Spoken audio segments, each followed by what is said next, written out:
اعوذ باللہ من الشیطان اللعین الرجیم بسم اللہ الرحمن الرحیم اللہم صلی علی محمد و آل محمد۔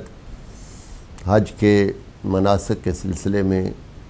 یہ پروگرام آپ کی خدمت میں بریک کے بعد ہم دوبارہ حاضر ہیں۔ تو میں یہ عرض کر رہا تھا کہ میقات جو ہے اس پر احرام اگر نہیں باندھا کسی وجہ سے بھی، جاہل مسئلہ ہونے کی وجہ سے، تو اگر وہ مثلاً یا اور کسی وجہ سے بھول گیا، تو اب اگر اس نے سفر شروع کر دیا ہے تو جتنا بھی سفر ہو جائے اس کو واپس آنا پڑے گا، اور اپنے اسی میقات سے جو اس کا میقات ہے جہاں سے وہ آ رہا ہے تو وہاں واپس آنا پڑے گا، حتیٰ کہ اگر وہ مکے میں پہنچ جائے اور ہوٹل میں چلا جائے اور وہاں کسی نے پوچھا کہ جی آپ نے تلبیہ کہا تھا، آپ نے نیت کی تھی احرام کی، اور وہ کہے نہیں میں نے تو نیت نہیں کی، تو وہاں سے بھی اس پر واجب یہ ہے۔ جی ہمارے ساتھ کوئی کالر ہے، دیکھتے ہیں کون ہے۔ السلام علیکم۔ وعلیکم السلام جی صاحب سے بات کر رہا ہوں۔ کیا نام آپ کا؟ جی محمد عارف حسین۔ ماشاءاللہ، جی فرمائیے۔ جی جی جی مجھے مولانا صاحب سے پوچھنا تھا جی کہ اگر یہاں سے بعض لوگ طواف کی نیت سے جاتے ہیں تو وہ کیا کریں گے؟ کہاں سے؟ جدہ سے۔ جی ہاں، تو آپ جو ہے وہ ایک مہینہ، اگر آپ بہرحال یہی پوچھنا ہے آپ نے یا کوئی اور سوال بھی ہے؟ جی صرف یہی پوچھ؟ سوال ہے، ایک ہی سوال۔ جی جی ٹھیک ہے، آپ سنتے رہیں، میں انشاءاللہ جواب عرض کرتا ہوں، یا آپ سنتے رہیے، میں جواب دوں گا آپ کی کال کا۔ شکریہ۔ یہ ہمارے بھائی محمد عارف حسین جنہوں نے کال کی ہے کہ بھئی اگر ہم جدہ میں رہتے ہیں اور صرف طواف کے لیے جانا چاہتے ہیں تو آپ کی خدمت میں عرض یہ ہے کہ آپ مہینے میں ایک عمرہ اگر آپ کر لیں تو پھر آپ بغیر احرام کے پورا مہینہ آپ جو ہے وہ مکہ میں جا سکتے ہیں، اور آپ طواف کریں یا نماز پڑھیں اور پھر واپس آ جائیں، لیکن جب ایک مہینہ گزر جائے گا تو پھر آپ بغیر احرام کے نہیں جا سکتے۔ تو چنانچہ مہینہ بھی ہم نے پچھلے پروگرامز میں بھی عرض کیا تھا کہ چاند کے حساب سے، مثلاً اگر کسی نے 29 رمضان کو عمرہ کیا ہے اور پھر اگلے دن شوال آ گیا، تو پہلی شوال یا 2 کو اگر وہ جا رہا ہے تو وہ اس کے لیے نیا مہینہ ہوگا۔ تو چنانچہ ہر مہینے اگر آپ ایک عمرہ کر لیتے ہیں اول ماہ، یعنی کسی اسلامی مہینے کی پہلی یا دوسری تاریخ کو، باہر سے آپ جو طریقہ کار ہے اس پر آپ احرام باندھ کر اگر چلے گئے اور آپ نے عمرہ کر لیا، تو اب آپ ایک مہینہ پورا اسی چاند کے مہینے میں آپ بغیر احرام کے مکہ میں جا سکتے ہیں اور پھر آپ عمرہ کر سکتے ہیں۔ اور جب آپ مکہ میں پہنچ گئے، آپ نے ایک احرام باندھا اور باہر سے اور گئے آپ اور آپ نے عمرہ کیا، تو پھر آپ مہینے کے وسط میں یا کسی بھی ٹائم پہ آپ مکہ میں اگر ہیں تو آپ مسجد تنعیم جو 8 کلومیٹر مکہ سے باہر ہے، جدہ روڈ پر، مدینہ روڈ پہ، تو اس پر بھی آپ جا کر احرام باندھ کے تو ایک اور عمرہ کر سکتے ہیں۔ تو چنانچہ مہینہ جو ہے وہ آپ بغیر احرام کے مکہ جا سکتے ہیں، صرف طواف کے لیے یا نماز کے لیے یا ویسے کام کے لیے، لیکن اگر ایک مہینہ گزر گیا تو اس کے بعد اگر آپ نے جانا ہے تو بغیر احرام کے آپ نہیں جا سکتے اور پھر آپ کو عمرہ کرنا پڑے گا۔ چنانچہ میں یہ عرض کر رہا تھا کہ اگر بھول جائے اور وہ مکہ میں پہنچ بھی جائے تو اس پر واجب یہ ہے کہ وہ واپس جائے اور دوبارہ اپنے اسی جگہ سے جو اس کا میقات ہے وہاں سے وہ احرام باندھے گا یا باندھے گی اور واپس آئے گا۔ لیکن اگر ایسی مجبوری ہو جائے کہ اس کے لیے جانا ممکن نہ ہو، مثلا ایک تو سعودی عرب کے اندر جو آج کل قوانین ہیں اس کے لحاظ سے ہی وہ اسے جانے نہیں دیں گے، یا پھر مثلاً عورت ہے، اکیلی ہے، کوئی اس کے ساتھ جانے والا نہیں ہے، کوئی بھی اگر مجبوری ہے، عذر ہے، اور وہ بغیر احرام کے مکے میں آ گیا اور اب وہ واپس نہیں جا سکتا، تو پھر اس کو اس عذر کی وجہ سے یا مجبوری کی وجہ سے یہ ہے کہ وہ حرم کے حدود سے باہر جائے۔ مثلاً جیسا میں نے پہلے عرض کیا کہ عرفات حرم کے حدود سے باہر ہے، تو اس طرف اس کے لیے سفر کرنا آسان ہوگا، دوسری طرف جو ہے وہ پولیس کھڑی ہوتی ہے اور بہت زیادہ ریسٹرکشنز ہیں اور جانا بھی مشکل ہو جاتا ہے۔ تو چونکہ عرفات اور منا میں ان دنوں میں کوئی پابندی نہیں ہوتی، لوگ جا رہے ہوتے ہیں پہلے بھی خیمے دیکھنے کے لیے، اور اسے کوئی روکے گا بھی نہیں، تو چنانچہ اس سمت میں وہ سفر کرے اور حدود مکہ سے، حرم سے نکلے، حرم سے نکلے گا۔ جب عرفات میں پہنچ گیا تو وہ حرم کی حدود سے باہر چلا گیا، تو مزدلفہ کا حصہ اور منا جو ہے وہ حرم کی حدود میں ہے، تو چنانچہ ان سے نکل کے جب آدمی عرفات میں چلا گیا تو حرم سے باہر آ گیا، اور پھر وہاں سے وہ جتنا آگے چل سکتا ہے، 2 قدم 4 قدم 100 قدم یا جتنا پاسبل ہے، وہ اس سے آگے جا کے وہاں سے پھر وہ عمرہ تمتع کی نیت کرے گا۔ یہ اس صورت میں ہے کہ جب آدمی بھول کر بغیر احرام کے مکہ میں آ جائے، یا پھر جو ہے وہ جا نہیں سکتا واپس اس میقات کے اوپر۔ تو چنانچہ یہ وہ حضرات جو سعودی عرب میں رہتے ہیں اور ان کے لیے مکہ جانا کوئی مسئلہ نہیں ہوتا، اور سال کے دوران وہ کسی وقت بھی جا سکتے ہیں، وہ زیادہ متوجہ ہوں اس بات پر اور اس مسئلے کی طرف کہ اللہ کے گھر میں بغیر احرام کے مہینے کے بعد جب ایک عمرہ کر لیا ہے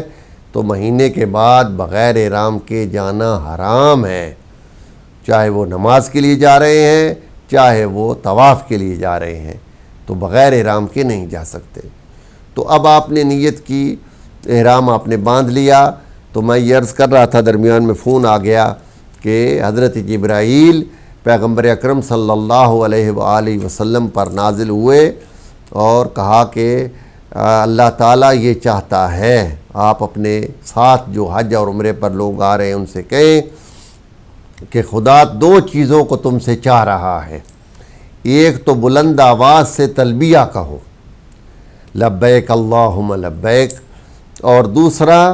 منا کے اندر 10 ذی الحج کو خدا چاہ رہا ہے کہ تم خون بہاؤ، بکرے ذبح کرو، اونٹ ذبح کرو، گائے ذبح کرو، تو یہ 2 چیزیں خدا تم سے تقاضا کر رہا ہے۔ تو چنانچہ تلبیہ جو ہے مرد حضرات کو بلند آواز سے کہنا چاہیے، یہ خدا کی خوشنودی ہے،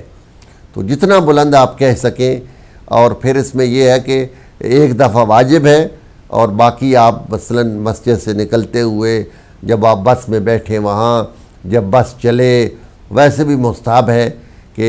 اگر جو ہے وہ کسی اونچائی پر آپ چڑھتے ہیں، اترن پر آتے ہیں، آنکھ لگ جائے اور دوبارہ جاگ آ جائے تو مستحب ہے کہ تلبیہ کہا جائے۔ بہرحال پورا سفر جو ہے وہ بلند آواز سے جتنا ممکن ہو آپ تلبیہ کہیں۔ البتہ خواتین کے لیے اگرچہ تلبیہ ان پر بھی واجب ہے، لیکن ان کے لیے بلند آواز سے نہیں، وہ آہستہ آواز سے تلبیہ کہیں گی۔ اور تلبیہ کب تک کہنا ہے؟ میقات سے لے کر مکہ شہر کا جو پرانا حصہ ہے، پرانے جہاں پر مکانات ہیں وہاں پر پہنچنے تک، جب پرانا مکہ دکھنا شروع ہو جائے تو وہاں سے تلبیہ ختم ہو جائے گا۔ آپ کئی لوگوں کو دیکھیں گے کہ وہ مکہ شہر میں بھی اور احرام باندھ کے وہ جب حرم میں جا رہے ہیں تو لبیک اللہم لبیک، تو وہاں تلبیہ نہیں ہے۔ تلبیہ مکہ شہر کے مکانات نظر آنے تک ہے، اس کے بعد تلبیہ کا وقت ختم ہو جائے گا۔ اب حج کے بعد اگر آپ عمرہ کرتے ہیں اور وہ آپ مکہ میں ہیں، عمرہ مفردہ کسی عزیز کے لیے کسی رشتہ دار کے لیے، تو اس کے لیے آپ جائیں گے مسجد تنعیم، تو وہاں سے جب آپ احرام باندھیں گے تو تلبیہ آپ شروع کریں گے، تو اس تلبیہ کا وقت جو ہے وہ مسجد الحرام تک پہنچنے تک ہے، یعنی مکہ میں آپ داخل ہو کر بھی تلبیہ کہیں گے، ادھر آپ مسجد الحرام میں پہنچیں اور خانہ کعبہ آپ کے سامنے ہے تو وہاں تلبیہ ختم ہو جائے گا۔ تو تیسرا تلبیہ جو ہے وہ ہے حج تمتع کے احرام کا، اور حج تمتع کا احرام آپ نے مکہ شہر سے باندھنا ہے، اس کی تفصیل ہم آگے چل کے انشاءاللہ آپ خدمت میں عرض کریں گے۔ تو اس کا تلبیہ یوم ترویہ 8 ذی الحج کو جب آپ نے احرام باندھا حج تمتع کا تو اس کا تلبیہ شروع ہوگا، اور اس کا وقت ہے یوم عرفہ 9 ذی الحج کی ظہر تک۔ 9 ذی الحج کی ظہر کو جب آپ کا اصلی وقوف شروع ہوگا عرفات کے میدان میں، اس وقت تک اس کا وقت ہے تلبیہ کا، اور اس کے بعد ظہر کے بعد پھر آپ نے تلبیہ نہیں کہنا، اور پھر اگلے دن عید والے دن پھر تکبیرات ہیں جو ہر فریضہ نماز کے بعد کہنی چاہیے، مستحب ہے، بہرحال واجب نہیں ہے۔ تو تلبیہ کا بھی جو میں نے عرض کیا ہے، چونکہ پروردگار عالم کی خواہش ہے کہ حضرت جبرائیل کے ذریعے اللہ نے یہ میسج بھیجا ہے، تو اس لیے میں نے یہ تفصیل عرض کی کہ ان اوقات میں ان مقامات پر آپ تلبیہ کہیں، اور مرد حضرات جو ہیں وہ بلند آواز سے کہیں تاکہ خوشنودی خدا حاصل ہو۔ تو مکہ اپنا جب آپ کا سفر شروع ہوگا تو کچھ چیزیں جو میں نے پچھلی دفعہ بھی عرض کیا تھا کہ حرام ہو جاتی ہیں احرام کی حالت میں، ان میں کچھ چیزیں تو صرف مردوں کے لیے حرام ہیں، اور کچھ چیزیں صرف عورتوں کے لیے حرام ہیں، اور کچھ چیزیں دونوں کے لیے حرام ہیں۔ تو اس میں الگ الگ ہیں۔ اب مثلاً آئینہ دیکھنا تو یہ مردوں کے لیے بھی حرام ہے اور عورتوں کے لیے بھی حرام ہے، یعنی حالت احرام میں آئینہ نہیں آپ دیکھ سکتے۔ تو اس میں یہ حرام کب ہے؟ جب آئینہ اس نیت سے آپ دیکھ رہے ہیں کہ آپ بناؤ سنگھار کے لیے، اپنے بال درست کرنے کے لیے، یا اپنی شکل کو صحیح سمجھنے بنانے کے لیے، تو اس صورت میں حرام ہے۔ لیکن اگر کوئی مجبوری ہے، آپ کے چہرے پر کوئی داغ ہے وہ مٹانا ہے، اور یا کوئی مانع وضو کی چیز کہ اگر وہ چہرے پر لگی ہوئی ہے جس سے وضو نہیں ہوگا تو ایسے دیکھنے میں کوئی حرج نہیں ہے، یعنی مطلقاً آئینہ دیکھنا حرام نہیں ہے۔ آئینہ اس صورت میں حرام ہے کہ جب آپ اس کو آرائش یا زیبائش کے لیے استعمال کرنا چاہتے ہیں، اور احتیاط یہ ہے کہ وہ چیزیں کہ جو آئینے کے بغیر بھی جن میں انسان کا عکس نظر آتا ہے یا چہرہ نظر آتا ہے، ان پر بھی توجہ نہیں دینی چاہیے۔ مثلا گاڑی کا اگر وہ باڈی اس قسم کی ہے کہ اس میں بھی چہرہ نظر آ رہا ہے، پانی میں بھی چہرہ نظر آتا ہے، اگرچہ یہ مطلقاً حرام نہیں ہے، اس لیے کہ روایت میں جو لفظ استعمال ہوا ہے وہ آئینہ ہے، یعنی مطلق آئینہ خود اس کا دیکھنا تزین کے لیے اور آرائش کے لیے حرام ہے۔ تو یہ خواتین کے لیے بھی ہے، مردوں کے لیے بھی ہے، اور وہ بھی دانستہ حرام ہے، یعنی اگر آپ جان بوجھ کر مسئلہ بھی پتہ ہے اور پھر آپ آئینے کو دیکھ رہے ہیں، وہ حرام ہے۔ تو ویسے اگر نظر پڑ جائے تو کوئی حرج نہیں ہے، جب مسئلہ معلوم ہے اور یاد آ جائے تو فوراً نظریں پھیر لینی چاہیے، اور آئینہ دیکھنے کا جان بوجھ کر بھی دیکھنے کا کوئی کفارہ نہیں ہے سوائے استغفار کے، یعنی اگر آئینہ آپ نے دیکھ لیا ہے تو آپ پر کوئی کفارہ نہیں ہے۔ بعض اوقات لوگوں کو خواہ مخواہ ڈرا دیا جاتا ہے کہ بھئی آپ نے جب احرام باندھ لیا اور آپ حج عمرے پر گئے تو قدم قدم پر بکرے آپ کو پڑیں گے، ایسی بات نہیں ہے۔ آئینہ دیکھنے کا کوئی کفارہ نہیں ہے سوائے استغفار کے، یعنی آپ نے جب آئینہ دیکھ لیا اس کے بعد آپ کہیں استغفر اللہ ربی و اتوب الیہ، یعنی خدایا میں توبہ کرتا ہوں، خدا معاف کرنے والا ہے۔ خواتین جو ہیں ان کا جو احرام ہے اس میں چہرہ ڈھانپنا خواتین کے لیے حرام ہے. یعنی کیسی صورت میں ڈھانپنا کہ کپڑا جو ہے وہ چہرے کے اوپر لگے. اگر کوئی خاتون کہ جس نے اپنا چہرہ کبھی ظاہر نہیں کیا غیر محرم کے سامنے، اور بعض فقہا کے نزدیک تو چہرہ دکھانا حرام ہے، یعنی اگرچہ بعض کے نزدیک وضو والا جو حصہ ہے وہ حرام نہیں ہے اگر خاتون اس کو نہیں چھپاتی، تو بعض فقہا کے نزدیک حرام وہ بھی چھپانا واجب ہے. تو بہرحال اگر کوئی محترمہ اپنے چہرے کو مردوں کے سامنے ظاہر نہیں کرتی ہیں، بہت ساری ایسی خواتین ہیں، آپ کو کئی ملکوں میں بھی نظر آئیں گی، تو وہ بہت اچھا کام ہے، اگر ایسا ممکن ہو تو ہونا چاہیے. تو لیکن جب وہ احرام میں ہیں تو اپنے چہرے پر اس قسم کا نقاب وہ نہیں ڈال سکتی کہ جو ان کے چہرے کے ساتھ ٹچ بھی ہو رہا ہو. اور اگر وہ چاہتی ہیں کہ ہمارا چہرہ ظاہر نہ ہو اور ہم حرام سے بھی بچ جائیں، تو پھر بعض خواتین کیا کرتی ہیں کہ ایک کیپ جو ہے جس کے آگے ہوڈ لگا ہوا ہوتا ہے وہ کیپ پہنتی ہیں اور اپنا نقاب جو ہے وہ ہوڈ کے اوپر سے نیچے اتارتی ہیں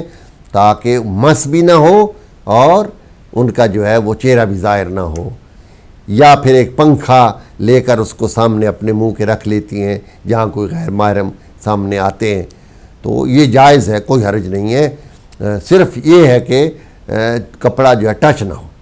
اور اگر کسی خاتون نے اپنے چہرے کے اوپر کپڑا ڈال دیا، صرف ڈالنا ہی جو ہے اس پر کفارہ واجب ہو جائے گا، اور ایک بکرا جو ہے وہ ذبح کرنا اس کا کفارہ ہے. مرد حضرات کے لیے جو ہے وہ چہرے کا پردہ نہیں ہے. مرد حضرات کا اگر مثلا کپڑا منہ کے اوپر پڑ جاتا ہے کوئی حرج نہیں ہے، تو یہ صرف خواتین کے لیے ہے. مردوں کے لیے سر کا ڈھانپنا اور پاؤں کا ڈھانپنا یہ جو ہے یہ حرام ہے. تو پاؤں میں کون سا ڈھانپنا؟ جراب پہننا یا ایسا جوتا پہننا کہ جس سے پورا پاؤں کور ہو جائے. لیکن اگر ایسا جوتا پہن رہے ہیں کہ جس میں پورا پاؤں کور نہیں ہوتا، کچھ حصہ ظاہر قدم، یہ جو اوپر والا حصہ ہے پاؤں کا، اس کا کچھ حصہ ایسا جوتا ہے، یہ چپل ہے کہ جس سے کچھ حصہ ظاہر ہے کچھ چھپ جاتا ہے، تو کوئی حرج نہیں ہے. لیکن ایسا جوتا کہ جس سے پورا پاؤں کا اوپر والا حصہ چھپ جائے وہ حرام ہے اور اس کا کفارہ ہے. اسی طرح سر ہے، تو سر کا حصہ جو ہے وہ سر کے اوپر والا حصہ اور یہ دونوں کان بھی اس میں شامل ہیں، تو ان کا چھپانا جو ہے وہ مرد کے لیے حرام ہے، اور اس کے اوپر کپڑا ڈالنا بھی حرام ہے.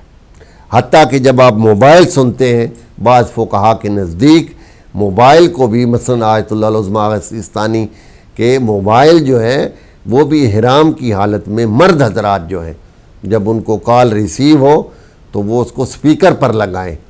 اور اپنے کان کو اس کے ساتھ موبائل کو نہ لگائیں، کیونکہ موبائل لگنے سے کان جو ہے چھپ جائے گا، اور کان سر کے اندر شامل ہے. اس لیے مرد حضرات اگر اپنے سر کو ایسے چھپائیں گے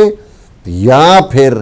پاؤں کو چھپائیں گے جراب کے ساتھ تو یہ ان کے لیے جائز نہیں ہے، مگر کفارہ جو ہے وہ سر کے چھپانے کا ہے، اور وہ ایک بکرا ہے. چاہے ایک کپڑا جو ہے اس سے وہ چھپا رہے ہیں، یا وہ ایسی بس میں سفر کر رہے ہیں کہ جس کی چھت ہے اوپر سے اور اس کے اندر وہ سفر کر رہے ہیں اور بس بھی حرکت میں ہے، یعنی اگر بس کھڑی ہے اور آپ جو ہے کوئی چیز لینے کے لیے بس میں گئے ہیں تو کوئی حرج نہیں ہے، آپ چھت والے کمرے میں جا سکتے ہیں، خیمہ میں جا سکتے ہیں، کوئی حرج نہیں ہے. چلتے ہوئے ایسی چھت جو چلتے ہوئے آپ کے ساتھ چل رہی ہو، جیسا کہ امبریلا ہے، اگر آپ کے ہاتھ میں امبریلا ہے اور آپ دھوپ کی شدت ہے اور آپ چاہتے ہیں کہ سائے میں ہوں، تو اگر آپ بیٹھے ہوئے ہیں تو آپ کے ہاتھ میں امبریلا ہے اور وہ ٹچ نہیں کر رہا سر سے تو کوئی حرج نہیں ہے. لیکن جب آپ چلیں گے تو پھر امبریلا اگر آپ کے ہاتھ میں ہے تو وہ حرام ہوگا اور کفارہ پڑ جائے گا. یا پھر سایہ جو ہے وہ متحرک نہیں ہے، جیسے ایک برج ہے، برج کے اندر سے آپ گزر رہے ہیں تو سر کے اوپر آپ کے سایہ آ جائے گا، لیکن وہ برج آپ کے ساتھ چل نہیں رہا ہے، تو اس صورت میں کوئی حرج نہیں ہے. تو چنانچہ یہ ہو گئے کفارات میں. اور پھر خوشبو لگانا، یہ دونوں کے لیے حرام ہے، مرد ہو یا عورت ہو. تو خوشبو ویسے بہت ثواب ہے، خوشبو جو ہے اس کی بڑی تاکید ہے، اور بالخصوص نماز میں خوشبو لگانا یہ اس قدر اس کی تاکید ہے کہ بعض روایات میں ہے کہ 1 رکعت کا ثواب 70 رکعت کا ہے. تو چنانچہ کوشش کرنی چاہیے. اگر آپ خوشبو سے الرجک ہیں اور ویسے آپ عام طور پر خوشبو نہیں بھی لگاتے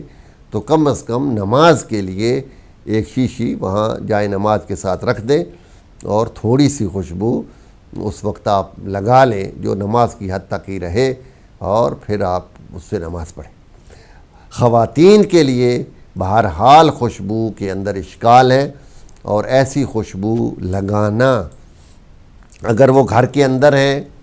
اور غیر محرم ان کی خوشبو کو نہیں سونگھ سکتا تو کوئی حرج نہیں ہے. لیکن اگر ان کی خوشبو باہر نکلتی ہیں یا غیر محرم بھی سونگھتا ہے تو وہ حرام ہے، عورت کے لیے جائز نہیں ہے کہ وہ ایسی خوشبو لگائے. یا میک اپ ایسا کہ جو غیر محرم دیکھے گا تو وہ اس کے لیے عورت کے پردے میں یہ شامل ہے کہ وہ ایسی خوشبو نہیں لگا سکتی. تو خوشبو ویسے بہت ثواب ہے، اور پیغمبر اکرم صلی اللہ علیہ وآلہ وسلم جو ہے اپنی آمدنی کا بہت سارا حصہ جو ہے وہ خوشبو خریدنے میں لگاتے تھے. اور ایک روایت میں ہے کہ پیغمبر صرف خوشبو لگاتے نہیں تھے بلکہ آپ اپنے سر مبارک پر خوشبو انڈیلتے تھے، یعنی اس قدر آپ کو خوشبو پسند تھی. اور پھر یہ بھی روایت ہے کہ خوشبو میں جو پیسہ خرچ کیا جاتا ہے عطر خریدنے میں وہ اسراف میں شامل نہیں ہے. یعنی اگر آپ افورڈ کر سکتے ہیں تو بعض عطریات جو ہیں وہ بہت زیادہ مہنگے ہوتے ہیں اور اچھے ہوتے ہیں، تو اس پر اگر آپ پیسہ خرچ کریں گے تو وہ آپ جو ہے وہ حرام نہیں ہے، اسراف نہیں ہے، جائز ہے، بلکہ مستحب ہے اور ثواب ہے. تو چنانچہ احرام کی حالت میں خوشبو لگانا یا خوشبو سونگھنا جان بوجھ کر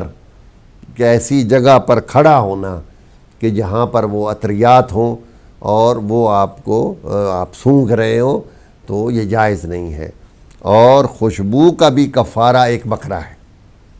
یعنی اگر آپ نے خوشبو لگائی ہے احرام کی حالت میں. ہم نے پچھلی دفعہ بھی عرض کیا تھا، جی ہمارے ساتھ شاید کوئی کالر ہے، دیکھتے ہیں کون ہے. جی السلام علیکم. السلام علیکم. وعلیکم السلام. کون صاحب کہاں سے جناب؟ یوسف علی بول رہا ہوں اسکاٹ لینڈ سے. ماشاء اللہ، جی فرمائیے. جی آپ کا پروگرام دیکھ رہا تھا، مولانا صاحب احرام کے متعلق بتا رہے تھے کہ بس میں احرام کی حالت میں دن کو جو ہے وہ سفر کرنا جائز نہیں ہے. جی جی. میں پوچھنا چاہتا تھا کہ جب ہم جہاز پہ جہاں سے جائیں گے جی تو اس وقت کیا مسئلہ ہوگا پھر؟ صحیح. آپ احرام تو ہمارا باندھا ہوا ہوگا نا. آپ کس فقہ سے آپ کا تعلق ہے یوسف بھائی؟ میں سنی ہوں. ہاں بس پھر میں آپ کو عرض کرتا ہوں. بہت شکریہ آپ کی کال کا، بہت شکریہ، بڑی مہربانی، شکریہ. السلام، خدا حافظ. یہ ہمارے برادر یوسف علی اسکاٹ لینڈ سے، تو یہ ہمارا پروگرام دیکھ رہے ہیں. ہمیں بڑی خوشی ہوئی کہ آپ نے ہمارے چینل کو دیکھا اور ہمارے پروگرام کو دیکھا. تو آپ کی خدمت میں عرض یہ ہے کہ یہ جو فقہی اختلافات ہیں مجتہدین کے درمیان، یعنی ہمارے برادران اہل سنت کے 4 فقہا ہیں جن کی وہ تقلید میں ہیں، اور زیادہ تر پاکستان ہندوستان میں امام ابو حنیفہ کے مقلدین ہیں، تو ہمارے ہاں جو ہے وہ ہم امام جعفر صادق علیہ الصلوۃ والسلام کی فقہ پر ہیں، اور ہمارے ہاں فقہا لائیو ہوتے ہیں، ہر زمانے میں ہوتے ہیں، تو بہرحال یہ فقہی مسئلہ ہے، اور اہل سنت کے ہاں دن ہو یا رات ہو اس میں احرام کی حالت میں بند گاڑی میں ان کے ہاں سفر جائز ہے اور کوئی کفارہ نہیں ہے، چاہے آپ بس میں بیٹھیں چاہے آپ جہاز پر بیٹھیں، تو آپ جو ہے وہ مطمئن رہیں، آپ پر کوئی کفارہ نہیں ہوگا۔ یہ صرف شیعہ حضرات جو فقہ جعفریہ پر عمل کرتے ہیں، ہمارے ہاں پابندی ہے کہ ہم جو ہے احرام کی حالت میں مرد حضرات بند گاڑی میں سفر نہیں کر سکتے، چاہے وہ جہاز ہو چاہے وہ بس ہو، اور صرف اس کی چھت کھلنا ہی کافی نہیں ہے، یعنی جسم کا یہ اوپر والا حصہ جو ہے وہ ایسی سواری میں ہونا چاہیے کہ جو باہر ہو، تو یہ فقہ جعفریہ کے اندر ہے، تو میں ان کے لیے عرض کیا تھا۔ آپ کا بہت شکریہ، آپ ہمارے پروگرام کو پھر بھی دیکھتے رہیے، آپ ہمارے بھائی ہیں، اور اللہ تعالی ہم سب کے اعمال کو اپنی بارگاہ میں قبول فرمائے۔ تو ایک چھوٹی سی بریک کے لیے پھر کہہ رہے ہیں، تو اس کے بعد پھر خدمت میں آپ کی حاضر